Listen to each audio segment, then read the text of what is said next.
Hello friends, once again welcome to mechanical major.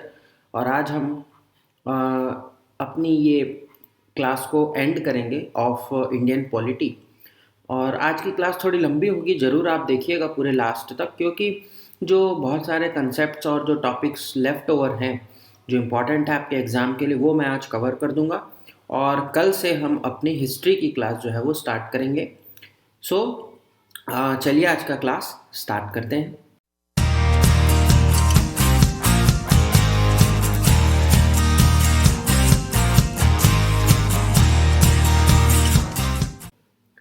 सबसे पहले हम जो आज पढ़ने वाले हैं वो है हमारा सुप्रीम कोर्ट। सुप्रीम कोर्ट हम पढ़ेंगे सबसे पहले। उच्चतम न्यायालय, भारत के जो न्यायपालिका है वह क्या है, चरणों में बटी हुई है। सबसे ऊपर में सुप्रीम कोर्ट है, देन हाई कोर्ट्स हैं, देन डिस्ट्रिक्ट कोर्ट्स हैं, देन अदर सबऑर्डिनेट कोर्ट्स हैं, देन लोक अदालत्स हैं। और इसके अलावा भी बहुत सारे ऐसे बेंचेस इनके बनते हैं सुप्रीम कोर्ट्स के, हाई कोर्ट्स के, जो कि क्या करते हैं, बहुत सारे केसेस को डील करते हैं। तो there is an integrated judiciary in our constitution. Concept of the integrated judiciary, ये आपको क्वेश्चन आ सकता है। अब सुप्रीम कोर्ट जो है वो article number 124 to 147 article cover करता है। और ये सुप्रीम कोर्ट से रिलेटेड है। 123 आपको पता है कि ordinance making power of the president है। और उसके बाद जस्ट 124 अगर आप देखें तो वो क्या करता है, आपका सुप्रीम कोर्ट की संरचना, सुप्रीम कोर्ट का कंपोजिशन बताता है। तो प्रेजेंट कंपोजिशन अगर देखें तो 33 जो है वो जजेस होंगे, और प्लस 1 चीफ जस्टिस CJI जिसे हम बोलते हैं। जो ये प्रेजेंट कंडीशन है, मतलब 33 + 1 34 टोटल नंबर ऑफ जजेस प्लस चीफ जस्टिस और जस्टिसेस, न्यायाधीश जो हम बोलते हैं, वो 34 है अभी के वर्तमान संख्या। क्वेश्चन कभी कभी पूछ सकता है।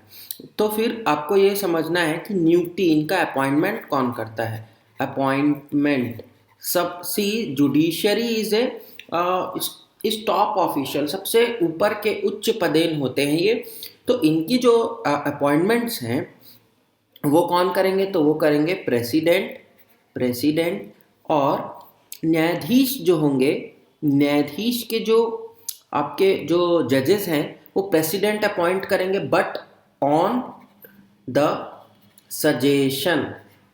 सजेशन, बोलिए, या फिर recommendation of CJI, chief justice of India. Bharat के मुख्य न्यायाधीश के परामर्श पर राष्ट्रपति के द्वारा नियुक्ति की जाती है। और उनको इनका जो परामर्श है, सजेशन है या रिकमेंडेशन है, वो कंपलसरी है, याद रखना है। बिना CJI के प्रेसिडेंट अपने से किसी भी जज को अपॉइंट नहीं कर सकते। क्वेश्चन ये भी पूछ सकता है। देन हम चलते हैं कि इनका क्वालिफिकेशन। देखिए क्वेश्चन यहीं से ही बनते हैं आपके। क्वालिफिकेशन क्या होता है, अपॉइंटमेंट कौन करता है, कौन हटा सकते हैं, दैट्स ऑल, क्वेश्चन यहीं से आएगा। क्वालिफिकेशन होगा सबसे पहले तो वो इंडियन सिटीजन होना चाहिए। इंडियन सिटीजन, नो डाउट, ये तो क्वालिफिकेशन का फर्स्ट है। देन 5 इयर्स क्या होना चाहिए उनको, हाई कोर्ट में जज होना चाहिए, किसी भी हाई कोर्ट में। और 10 इयर्स का क्या होना चाहिए, प्रैक्टिस होनी चाहिए इन high court. Practice in high court 10 साल का, या तो वो प्रैक्टिस कर चुके हों, अपनी वकालत या न्यायालय में कार्य कर चुके हों, या 5 साल के लिए हाई कोर्ट के किसी भी जज के रूप में काम कर चुके हों, भारत के सिटीजन हों, और इन्हें क्या कर सकना चाहिए, और राष्ट्रपति की राय में ये प्रतिष्ठित विधि वेत्ता हो। He must be a eminent jurist in eyes of the president. तो ये 3-4 क्वालिफिकेशन आपको दिखेंगे। देन हम बात करें इनके टर्म की, कार्यकाल की। तो टर्म जो होता है वो सुप्रीम कोर्ट के लिए 65 इयर्स ऑफ एज तक कर सकते हैं। 65 इयर्स ऑफ एज, ये आपको याद रखना है। और अगर इसी में ही मैं हाई कोर्ट के लिए बोलूं, ये फॉर द सुप्रीम कोर्ट है, हाई कोर्ट के लिए तो 62 इयर्स ऑफ एज। ठीक है, 5 साल या 65 वर्ष की आयु, जनरली जो है वो 65 ईयर्स ऑफ एज और 62 ईयर्स ऑफ एज को क्वेश्चन में पूछता है, आपको ये चीज़ याद रखना है। हाई कोर्ट है तो 62 कम रहेंगे, सुप्रीम कोर्ट में ज़्यादा हो जाते हैं। देन हटाने का, रिमूवल, हटाने के लिए क्या कर सकते हैं, इनको न्यायाधीशों को हटाने के लिए संसद में एक प्रस्ताव लाना पड़ेगा और राष्ट्रपति जो हैं, प्रेसिडेंट जो हैं, वो क्या कर सकते हैं, इनको हटा सकते हैं उनके आदेश के द्वारा, ठीक है। लेकिन पहले क्या है, प्रस्ताव लाना पड़ेगा एक, और उस प्रस्ताव के लिए क्या होना चाहिए, स्पेशल मेजॉरिटी से उसे पास होना चाहिए, special majority of the houses. Special majority क्या होती है, तो टोटल मतलब absolute majority plus 2/3 of the majority of the members present and voting. ये स्पेशल मेजॉरिटी आपको याद रखना है। विशेष बहुमत क्या होता है, तो पूर्ण बहुमत तो होगा ही वो, मतलब आधे से अधिक संख्या, कुल संख्या के आधे से अधिक, मान लीजिए 100 है तो 51 तो होना ही चाहिए, प्लस 2/3 सदस्य जो वहां उपस्थित हैं और मत दे रहे हैं, उनके 2/3 संख्या भी होनी चाहिए। ये होता है स्पेशल मेजॉरिटी, ये आपको याद रखना है। अगर ऐसा कोई प्रस्ताव संसद में लाया जाए और राष्ट्रपति उसके बाद एक आदेश निकालें कि उन्हें अपने पद से हटाया जा सकता है, तो जो है आपके जजेस जो हैं वो रिमूव हो जाते हैं। और इसका जो बेस है, इसका जो आधार है वो क्या है, तो वो है प्रूव्ड मिसबिहेवियर और इनकैपेसिटी। हिंदी में इसे बोलते हैं सिद्ध कदाचार या अक्षमता। सिद्ध कदाचार, प्रूव्ड मिसबिहेवियर और इनकैपेसिटी, ये बेस है, इसको हटाने के बेस है, आधार है। इनके आधार पर उन पर क्या लाया जा सकता है, ये प्रस्ताव लाएंगे और राष्ट्रपति उन्हें हटाएंगे। किसी भी पद में बने हुए व्यक्ति को किसी आधार पर ही हटाया जा सकता है, हर जगह लगभग यही रूल जो है वो फॉलो होता है। फिर हम बात करें कि उनकी क्षेत्राधिकार क्या है, तो इनका जो स्कोप आप बोल सकते हो, scope of the Supreme Court और the area of the Supreme court. तो सुप्रीम कोर्ट मैंने आपको बताया कि it is the highest court of appeal, सबसे उच्च न्यायालय है जहां पर लोग अपील करते हैं। तो इनका जो क्षेत्राधिकार है वो बहुत वाइड है। स्टेट वर्सेस स्टेट, इसका केस वो देखते हैं। सेंटर वर्सेस स्टेट, इनका केस देखते हैं। State versus group of state, इनका भी केस वो देखेंगे। तो मतलब राज्यों से बड़े बड़े जो केसेस हैं वो इनको डील करते हैं। देन अगर हम बात करें रिट की, तो ये जो रिट जारी करेंगे ये केवल ओनली ऑन फंडामेंटल राइट्स। इनके जो अगर फंडामेंटल राइट्स का हनन किसी का हुआ है तो वो व्यक्ति सुप्रीम कोर्ट पर अपना रिट करने के लिए जा सकता है। अंडर आर्टिकल 32 हमने पढ़ाया हुआ है, आप देख सकते हैं ये वीडियो हमारा फंडामेंटल राइट्स पर जो मैंने आपको क्लास बताया था।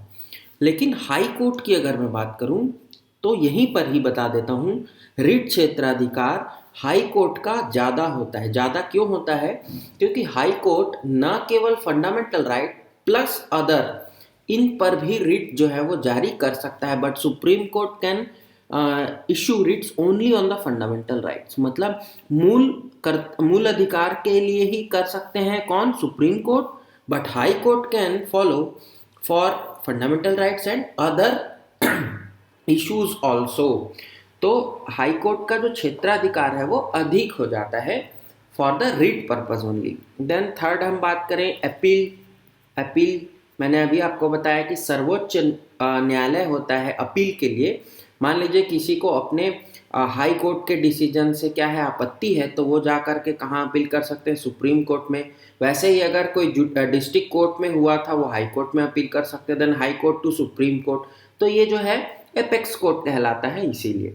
फिर फोर्थ है इनका आर्टिकल 143, हमने पढ़ा था आर्टिकल 143 क्या है, तो 143 आर्टिकल में प्रेसिडेंट जो है वो सुप्रीम कोर्ट से किसी भी लीगल मैटर पर वो अपनी सलाह ले सकते हैं, एडवाइस जो है वो सीख कर सकते हैं president, but this advice is not bounded on the president. ये केवल परामर्श है, अगर वो चाहे तो माने, नहीं चाहे तो भी उनकी इच्छा है। देन आर्टिकल 129 इम्पॉर्टेंट आर्टिकल है, ये है court of record. Court of record Hindi में इसे बोलते हैं अभिलेख न्यायालय। भाई अगर किसी को किसी भी वाद के लिए पहले ही सुप्रीम कोर्ट ने उसी संबंध में अगर कोई सजा सुना दी गई है या उसका कोई निपटान किया गया है उस केस का, तो उसे एक रिकॉर्ड के रूप में रखा जाता है और उसी के रेफरेंस में फिर क्या कर सकते हैं, उस अदर केसेस को डील किया जा सकता है। मान लीजिए सेम केस पर आया हुआ है और सुप्रीम कोर्ट ने पहले ही उसे उसी चीज के लिए निपटान कर चुका है, तो वो कोर्ट ऑफ रिकॉर्ड की तरह काम करता है। मतलब फला फला केस नंबर के आधार पर उन्हें ये दिया गया था, प्रावधान किया गया था, तो सुप्रीम कोर्ट के आदेश के अनुसार क्या कर हो जाएंगे, उन्हीं को ही फॉलो करेंगे फिर बाकी केसेस में भी। इसलिए इसे कोर्ट ऑफ रिकॉर्ड अभिलेख न्यायालय की पावर भी होती है। फिर अन्य शक्तियों में है कि इलेक्शन का जो डिस्प्यूट है, विवाद है, वो ये सुलझाते हैं। देन प्रेसिडेंशियल इलेक्शन के लिए केवल और केवल आप कहाँ जाते हैं, सुप्रीम कोर्ट जाते हैं। प्रेसिडेंशियल इलेक्शन के लिए आपको हाई कोर्ट नहीं जा सकते। देन आप बात करें कि control on other courts, control on other courts, जो निम्न न्यायालय है, निम्न न्यायालय मतलब निचली अदालतें हैं, वहां पर क्या कर सकते हैं, उनका कंट्रोल करते हैं सुप्रीम कोर्ट। जैसे आपने पढ़ा है हमने कि रिट जारी करते हैं अदर कोर्ट को, कौन कौन सी, तो सर्शियरी और प्रोहिबिशन। आप मुझे बताएंगे कि ये दोनों रिट को क्या कहा जाता है, इन्हें कौन सी रिटें कही जाती है।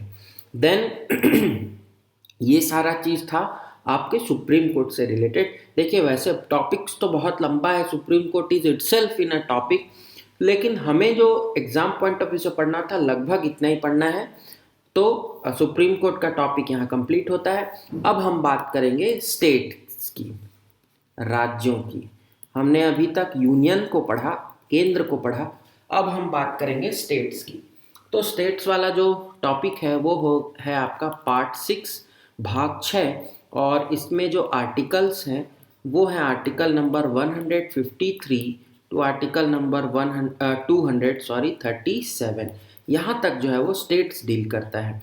तो आर्टिकल नंबर 153 से लेकर 237 पार्ट 6 जो है वो आपके राज्यों से संबंधित है। अब आपको सबसे पहले इसमें जो पढ़ना है वो है गवर्नर। राज्य में जैसे केंद्र में राष्ट्रपति होते हैं, वैसे ही राज्यों में गवर्नर आपके होते हैं। गवर्नर कौन होता है, तो governor is the first citizen of the state. जैसे भारत के पहले नागरिक हैं राष्ट्रपति, वैसे ही राज्य के प्रथम नागरिक होते हैं गवर्नर। हिंदी में इसे कहा जाता है राज्यपाल। अब राज्यपाल की नियुक्ति आपको पता है कौन करते हैं, प्रेसिडेंट करेंगे। प्रेसिडेंट के वो रिप्रेजेंटेटिव के रूप में काम करते हैं, केंद्र सरकार के एक रिप्रेजेंटेटिव के रूप में वो काम करते हैं। देन उनकी योग्यता क्या है, क्वालिफिकेशन, तो इंडियन सिटीजन मिनिमम क्वालिफिक, मतलब ये तो एक कंपलसरी है। देन 35 ईयर्स ऑफ एज हो जाना चाहिए उन्हें। देन 35 ईयर्स से ज़्यादा मतलब, और मान लीजिए किसी एक्स स्टेट से वो हैं, बिलोंग करते हैं, तो वहाँ पर उन्हें इस एक्स स्टेट में उन्हें पोस्टिंग नहीं मिलेगी, अदर स्टेट में वो एलिजिबल होंगे। मान लीजिए कोई छत्तीसगढ़ के या महाराष्ट्र के हैं, तो उन्हें छत्तीसगढ़ या महाराष्ट्र का राज्यपाल नहीं बनाया जाएगा, उन्हें मध्य प्रदेश किसी भी अदर स्टेट के राज्यपाल बनाया जाएंगे। और राज्यपाल की जो नियुक्ति जब प्रेसिडेंट करेंगे, तो वहाँ के जो चीफ मिनिस्टर होंगे, मुख्यमंत्री, उनसे वो सलाह लेते हैं, लेकिन केवल वो परामर्श लिया जाता है, उनसे डिस्कस करते हैं। उनकी जो सलाह है वो बाउंडेड नहीं होती by to the president. Then कार्यकाल, टर्म ऑफ ऑफिस इनका देखें तो 5 ईयर्स है। राष्ट्रपति के प्रसाद पर्यंत, मतलब up to the will of the president ये काम करेंगे। जनरल टर्म जो है वो 5 ईयर्स है। अगर चाहे राष्ट्रपति तो ये एक्सटेंशन में भी जा सकते हैं, कोई दिक्कत नहीं है। देन इनका अगर रेजिग्नेशन देखें, ये किनको देंगे, तो भाई जो इनको अपॉइंट कर रहे हैं वो इन्हीं को वो रेजिग्नेशन दे देंगे टू द प्रेसिडेंट। ठीक है, रेजिग्नेशन किनको देंगे, तो प्रेसिडेंट को देंगे। देन अगर मान लीजिए इनको हटाना है, जैसे मैंने आपको बताया कि टर्म जो है वो 5 ईयर्स है, ये नॉर्मल टर्म है, और राष्ट्रपति के प्रसाद पर्यंत काम करते हैं। मान लीजिए 2.5 साल के बाद राष्ट्रपति को लगेगा कि नहीं, इन्हें हटा देना चाहिए, तो वो किसी भी समय इनको ऑफिस से हटा सकते हैं। उनका कोई भी जो बेस नहीं है, या बोल सकते हैं कि उनके विल के ऊपर है, just will of the president के मन के ऊपर है, आप बोल सकते हैं। फिर शक्तियां अगर बात करें, पावर्स, तो आपने अगर राष्ट्रपति का मेरा लेक्चर पढ़ा है, तो जैसे as president in the centre same as your governor in a state, governor in a state. अगर राष्ट्रपति को आपने पूरा अच्छे से पढ़ लिया है, तो केंद्र में जैसे राष्ट्रपति होते हैं, वैसे ही राज्यों में क्या होंगे, राज्यपाल होंगे। कुछ शक्तियां अलग होती हैं। जैसे मैं आपको बताऊं कि जैसे राष्ट्रपति जो है वो 12 मेंबर्स को कहाँ अपॉइंट कर, नॉमिनेट कर सकते हैं टू द राज्यसभा। गवर्नर क्या कर सकते हैं, 1/6 मेंबर्स को स्टेट काउंसिल, लेजिस्लेटिव काउंसिल, जो राज्य की राज्य विधायिका में जो राज्य विधान परिषद होते हैं, वहाँ पर 1/6 सदस्य को नॉमिनेट कर सकते हैं। कौन, हमारे गवर्नर, जैसे राष्ट्रपति करते हैं। ये थोड़ा सा अलग पावर है, बट सेम आप रिलेट कर सकते हैं। देखिए, ये भी नॉमिनेट कर रहे हैं, ये भी nominate, but the numbers are different. फिर आप बोल सकते हैं कि अगर क्षमादान के लिए मैं देखूं, तो यहाँ पर राष्ट्रपति के पास पावर ज़्यादा है, पार्डनिंग पावर, क्षमादान की शक्ति, पार्डनिंग पावर इज मोर, यहाँ ज़्यादा है। और इनकी जो पार्डनिंग पावर तो है, बट इनकी पार्डनिंग पावर कम है। कम क्यों है, क्योंकि ये डेथ केस में, मृत्युदंड पर एंड मार्शल लॉ, ये दोनों पर ये काम, ये क्षमादान नहीं कर सकते। Death case, death sentence and martial courts, इनको ये डील नहीं करेंगे। बाकी की pardoning power as same as your president. ये डिफरेंसेस हैं। देखिए, डिफरेंस आप पढ़ लीजिए, क्योंकि प्रेसिडेंट में हमने सब कुछ पढ़ा हुआ है। तो इस तरह से आप रिलेट करके अपने टॉपिक्स को पढ़ सकते हैं। अब हम थोड़ा सा चलेंगे राज्य के और इम्पॉर्टेंट जो एक हमारी पद होती है, that is chief minister. Chief minister, अब मैं फिर से ये कहूँगा कि अगर आपने प्राइम मिनिस्टर को पढ़ा है, तो चीफ मिनिस्टर भी same as your prime minister होते हैं। जैसी शक्तियाँ, अच्छा इनका पहले आर्टिकल देख लीजिए, आर्टिकल नंबर है इनका 164। और जैसी शक्तियाँ राज्यपाल प्रेसिडेंट के द्वारा प्राइम मिनिस्टर को प्रदान की जाती, वैसे ही चीफ मिनिस्टर को भी राज्यपाल के द्वारा शक्तियाँ दी जाती हैं। और इनकी नियुक्ति भी होती है राज्यपाल के द्वारा, appointed by the governor. Governor क्या करते हैं, राज्य में जब आम चुनाव होते हैं, उनके बाद विधानसभा चुनाव, उसके बाद जो मेजॉरिटी पार्टी के जो लीडर होते हैं, उन्हें राज्यपाल जो है वो मुख्यमंत्री बनाते हैं। और मुख्यमंत्री के बनने के बाद पूरे जो पोर्टफोलियो बनाना है, और जो भी मिनिस्टर्स को अपॉइंटमेंट करना है, देन राज्य चुनाव आयोग का गठन करना है, देन बहुत सारे ऐसे आयोग बनते हैं राज्य में, योजना आयोग हैं, उन सब के क्या हो जाते हैं, वो फिर चेयरमैन बनते जाते हैं, प्रेसिडेंट बनते जाते हैं, चीफ मिनिस्टर। जैसे कि प्राइम मिनिस्टर सेंटर में होते हैं, same as your chief minister, ठीक है। और इंटर स्टेट काउंसिल के मेंबर होते हैं, और नेशनल इंटीग्रेशन काउंसिल के भी मेंबर होते हैं, नेशनल डेवलपमेंट काउंसिल के भी मेंबर होते हैं चीफ मिनिस्टर। बट वहाँ याद रखना आपको, प्राइम मिनिस्टर क्या है, उन सबके चेयरमैन हैं, अध्यक्ष होते हैं। फिर हम थोड़ा सा बात करेंगे लेजिस्लेचर पर। स्टेट लेजिस्लेचर के राज्य की विधायिका, इसका जो आर्टिकल है वो है आर्टिकल 168 to 212 आर्टिकल 168 से 212 आर्टिकल। लेजिस्लेचर मैक्सिमम इसके जो स्ट्रेंथ हो सकती है किसी भी राज्य की, वो हो सकती है 500, और मिनिमम जो होना चाहिए वो होता है 60। बट यहाँ एक्सेप्शंस हैं। कौन कौन से, अरुणाचल प्रदेश, देन सिक्किम, देन गोवा, क्योंकि ये थोड़े छोटे राज्य हैं, इनमें मेंबर्स कम होते हैं, नागालैंड एंड योर मिज़ोरम,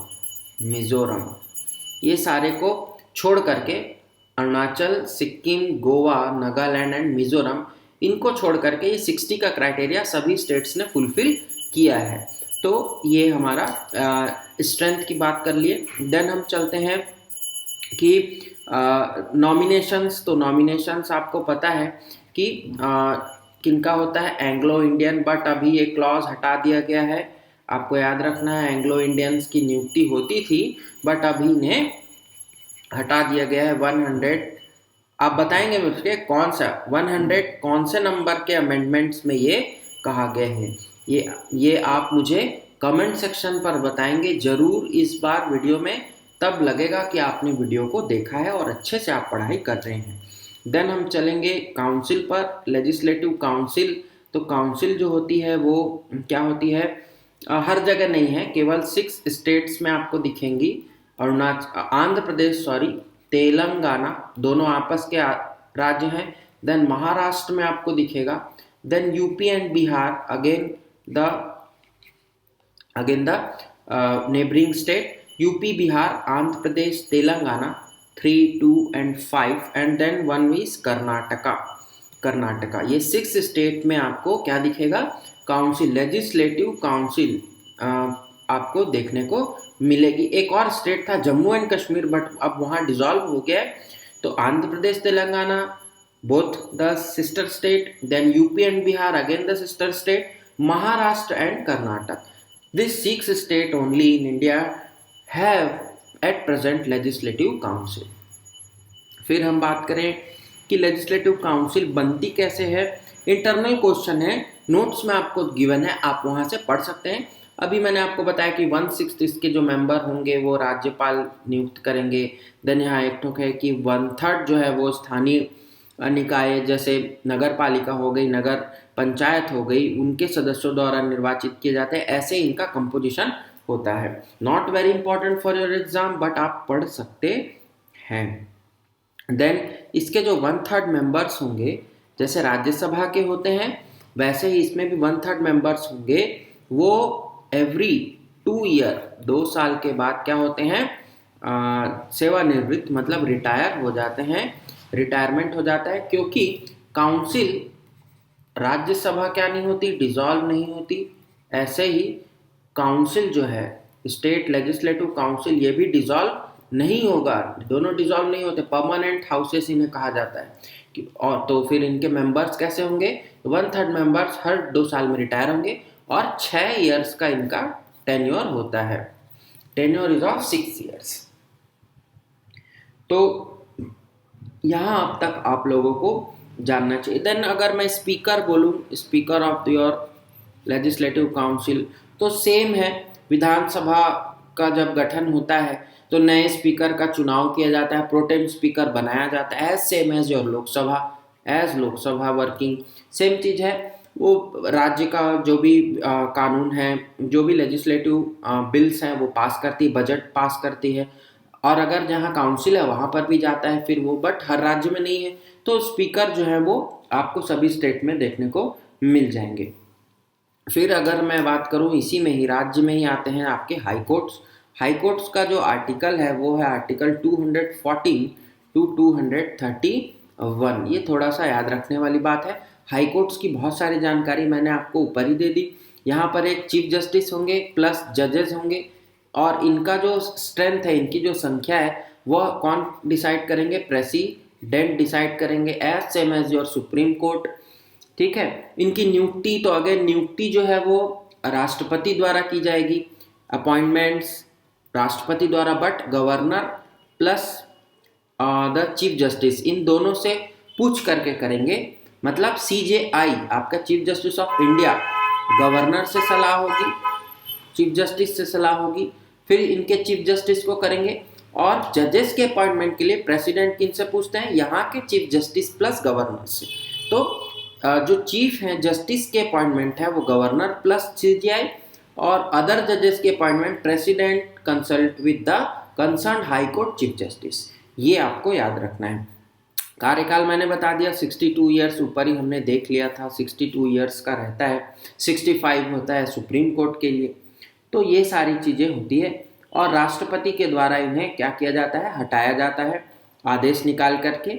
संसद में ही क्या होगा, प्रोसेस ऑफ रिमूवल जो है, अगर मैं एक शॉर्ट में बोलो, प्रोसेस ऑफ रिमूवल ये सेम होता है एज सुप्रीम कोर्ट जजेस। सुप्रीम कोर्ट के जज को हटाने की प्रक्रिया के जैसे ही होता है। राज्य से इनका कोई भी संबंध नहीं होता, राज्य विधायिका से इनका कोई संबंध नहीं होता, संसद में ही इनके रिमूवल प्रोसेस की जाती है। तो ये चीज़ आपको याद रखना है। फिर इमरजेंसी प्रोविजंस आपको थोड़ा सा देखना है। इमरजेंसी प्रोविजंस के जो टॉपिक्स हैं वो मैं आपको अवेलेबल करा दूंगा, इमरजेंसी प्रोविजंस, और अगर आप चाहेंगे तो हम उसे देख लेंगे। बस आपको article number 352, 356 and 360 in 3 article को पढ़ना है। It is national emergency, it is the governors rule and it is the financial emergency. अभी तक ये लागू नहीं कराया गया है। ये नेशनल इमरजेंसी 3 बार लगी है और गवर्नर्स रूल तो आपको स्टेट में लगते हुए देखेंगे। तो इतने चीज़ें आपको पता होनी चाहिए। फिर मैं आपको कुछ इम्पॉर्टेंट चीज़ें बताता हूँ। सबसे पहले आपको पढ़ना है पार्ट्स। जो 22 पार्ट्स हैं इनको आप पढ़ लीजिए, ये पूछा जा सकते हैं। देन आपको पढ़ना है शेड्यूल 1 to 12, ये आपको पूछे जाते हैं, बिल्कुल आएंगे एग्ज़ाम में। देन आपको पढ़ना है अमेंडमेंट्स, कभी कभी आजकल अमेंडमेंट्स भी पूछते हैं। तो आपको लेटेस्ट को बहुत अच्छे से पढ़ लेना है क्योंकि ये करंट का टॉपिक है, करंट अफेयर्स का टॉपिक है। तो आप अमेंडमेंट्स को देख लीजिए। 190 से लेकर के, मतलब 91 से लेकर के 100 तक, जहाँ तक हुआ है अभी वहाँ तक देख लीजिए, क्योंकि ये आंसर है आपका। एक क्वेश्चन मैंने पूछा है ऊपर कमेंट में, अब बताएंगे लास्ट कितना हुआ है और एंग्लो इंडियन को कौन से अमेंडमेंट से हटाया गया है उनके नॉमिनेशंस को। तो ये सारा चीज़ आपको पढ़ना चाहिए। इतनी चीज़ें अगर आप पढ़ लेते हैं पॉलिटी में तो आई एम श्योर कि आप पॉलिटी से रिलेटेड जो 7 to 10 क्वेश्चंस या 5 to 7 क्वेश्चंस हर बार पूछते हैं उतना आप जरूर कर पाएंगे।